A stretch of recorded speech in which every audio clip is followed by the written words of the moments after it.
You're watching Taste the Victory.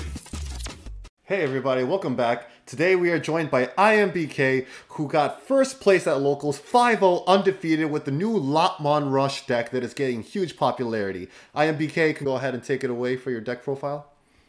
Yeah, absolutely. All right, so I'm really happy with this deck so far. It's basically just kind of modern iteration on Rookie Rush. So we're actually playing 20 rookies in the deck. We'll start off with our Lopmons. We're playing 4 of the vanilla Lopmon from the Mastermon starter deck.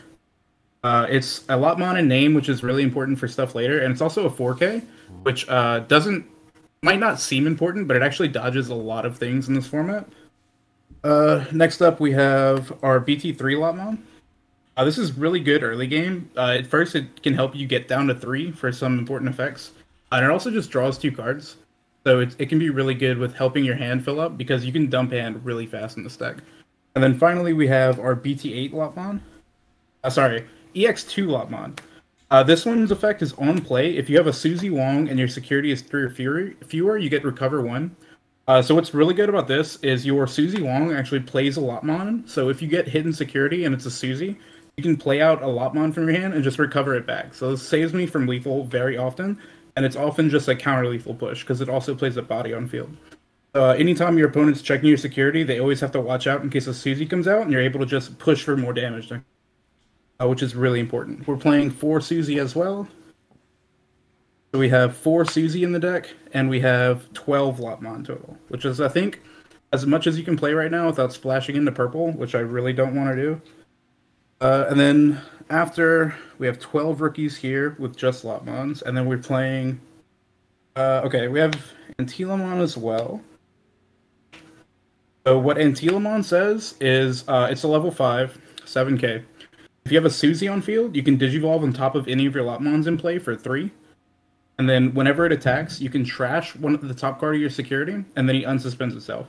7k doesn't always survive in this format. It dies more often than it doesn't. But honestly, just being able to put yourself to 3 is really important in this deck. And then sometimes it lives and you get a second hit, which is really good. I've won games off of just slamming this for 7, and then the opponent doesn't answer it, and it's able to do 2 checks on its own. So this is actually really aggressive if it survives and is able to keep applying pressure. And then wrapping up our rookie count, we have 4 Recovery Salomon. This is my go-to in Raising Area. Any of the Lopmons I'm fine with playing out because most of them have good effects. Or they're free off Suzy. And then Salomon we really want to put in Raising because it does the most work out of there. And then we also have 1 Pata. Friday, whenever I won, I was actually running 4 of this. This is the BT1 Patamon. Reveals top 4 and grabs as many Tamers as you want from the top 4. So I was able to grab 2 or 3 Tamers sometimes. We're playing 10 total Tamers in the deck. It's not unlikely that we don't hit anything, if that makes sense.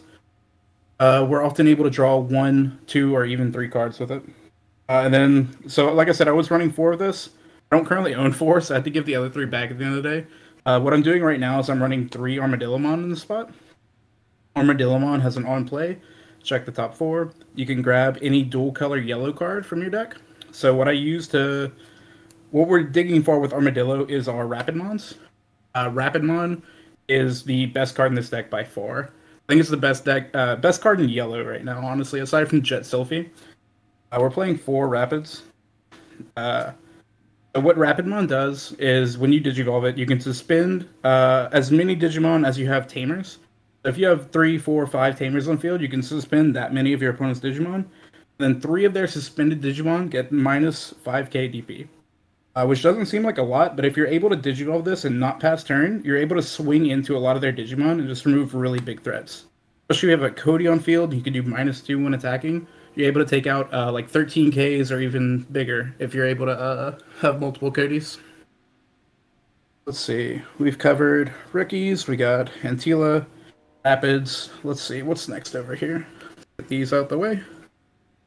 We've got our Tamer lineup. We're playing 2 TKs. Obviously, we've got our 4 Suzys. And then we've got 4 Cody as well. TK is kind of self-explanatory. I don't have to tell you guys what TK does. Everybody knows the card's good. Cody's really good right now. I think it's seeing play in pretty much every yellow deck. Just because if you have a yellow Digimon, it's able to put you to 4 with a TK or put you to 5. So able to do stuff like Rapidmon and not pass turn. Susie's actually really cool. She has a secondary effect. So if you're at 3 or less life at the start of your turn, you get to draw an extra card. So a lot of the times you'll dump hand early, like play a Susie, play a Lopmon, then your hand's down to like 3 or 4 or 2 cards. Once you're able to start digging yourself, like Antila to -1 or whatever, Susie draws you back up ridiculously fast. So that's our tamers. We've got 10 total. And then after that, we're playing a hybrid package. So I've got 3 of each level 4 hybrids. Zephyr, Kaze, and then 4 JetSilphy. 1, 2, 3, and 4.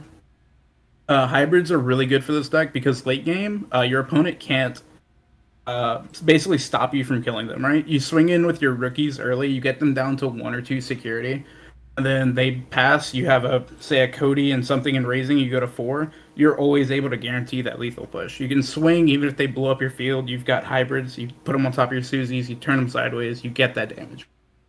And then finally, we have 2 Magnadramon. Magnetramon's kind of dual purpose. One thing you can do with it is you can evolve it on top of your Antilas or your JetSilphys. They don't really do much on field late game. Being able to swing in with Magnadramon and drop an extra Lop for either extra draw or extra recovery is really nice. And the other thing is sometimes you can just play it for 11 and recover 2. Depending on the matchup, right? Sometimes you don't want to give your opponent like 7 memory. Sometimes it's perfectly fine. Especially against decks like early game against Mother. They can't really do much, right?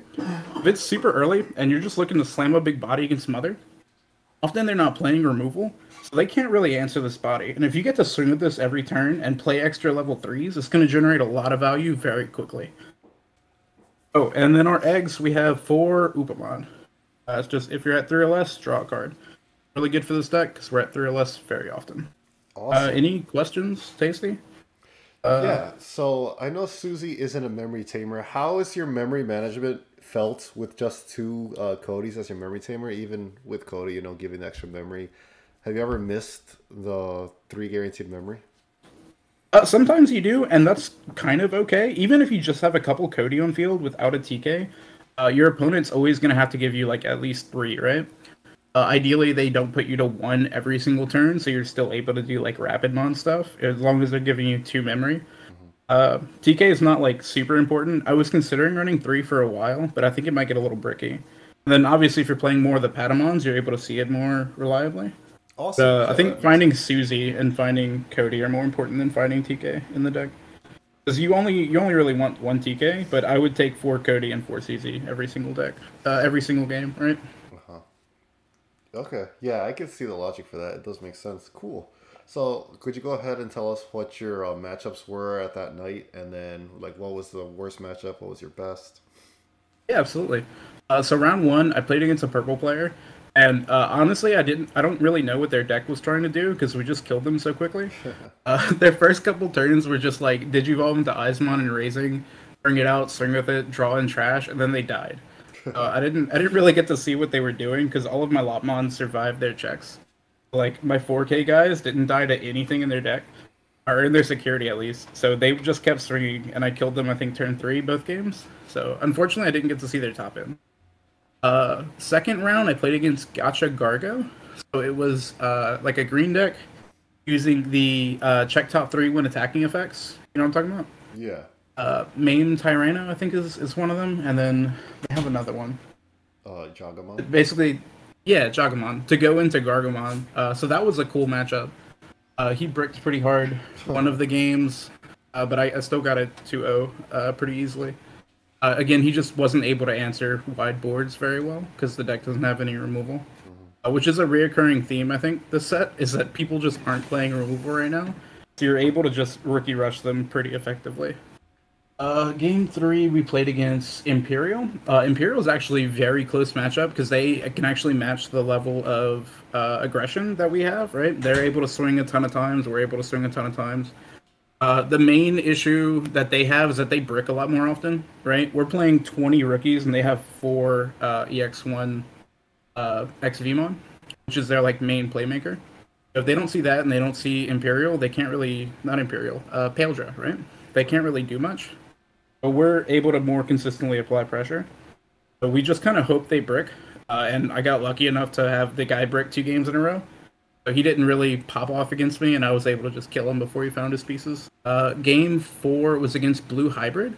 That was actually, I think, the scariest matchup of the night, because he was running a Zulongmon. So in both games, game 1 and 2, I went very wide, and I often had like 6 guys on field, and he was able to, stun a good bit of them. He was playing, what's that new option? It's like a 3-cost blue, strip sources, and then stun 3 things. Oh, I think it's Innocence Blizzard.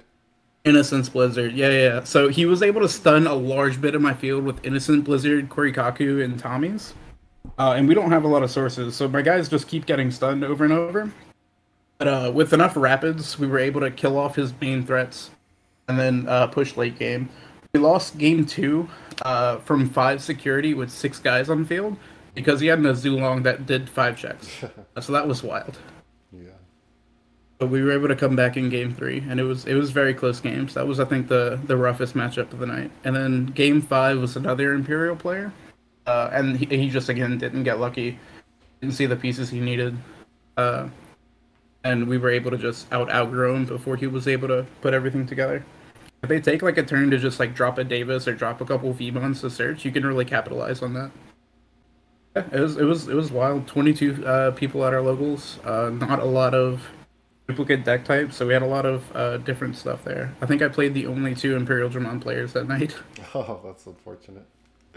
That's really awesome. Yeah, it sounds like it's a really good explosive deck that kind of just like struggles against something more slower, maybe like Mother is, I think, my worst matchup. Yeah, D-Reaper for sure. If they get Gatekeeper out, you have to have a Rapidmon to kill it, and if you don't see a Rapidmon, the deck can't do anything. Security tech -1 on all your rookies really hurts. Right. I'm actually considering dropping Antylamon, or I think it's called Shine Burst. It's a BT2 card that has Shine Greymon on it. It's a 9-cost. If one of your opponent's Digimon -12k DP, it costs 1 less for each tamer. So this is a little less consistent than I would like it to be, since the 7k dies so often in this meta. There's a lot of 8k level 5s in security and stuff like that. I think Shine Burst being a cheap removal option, since we often have 4 or 5 tamers on field, would be good against Mother. So I might try that. Yeah, I do like the suggestions. It sounds like there's a lot. My only problem with that card is like no security effect is always so painful in this game. Yeah, that's true, but I don't have any security effects as it is, aside from tamers. Yeah, that makes sense. Yeah, there's currently 0 options in this deck. We don't really have any removal outside of Rapid, so we're really just trying to kill the opponent before they develop any real threats. That makes sense. Yeah, for sure. I could definitely see that. Well, that's awesome. This is a really cool deck. A lot of people seem to have their eyes on it right now. It's really blowing up, so that's pretty cool. Congratulations on your win at Locals. That's huge. And then, is there any closing thoughts you want to add about the deck, or something you want to plug or anything? Not really. I almost didn't play this Friday. I played it like at a different Locals on Tuesday, and I was like, man, this deck's cool and it's winning games, but it doesn't really do anything. And then a buddy of mine, like literally 2 minutes before the tournament, was like, hey, everybody's blowing up on Facebook about Lopmon and saying it's best deck in format. And I'm like, no way. So I break out my Lopmon deck, and I'm like, I'm going to see how it does. And we're at round 5, and I've got a small standing army around my table watching my match, and they're like, this can't be real. But the deck's just kind of gas. I don't think people know about it yet, so I'm hoping this kind of blows up and we see more representation at big events. Yeah, that'd be awesome. I hope to see more people innovate with this deck. I could definitely see people getting creative with it. Awesome. Thanks again, IMBK, for coming on. Congratulations once again. And I will see you guys in the next video. Thanks for watching.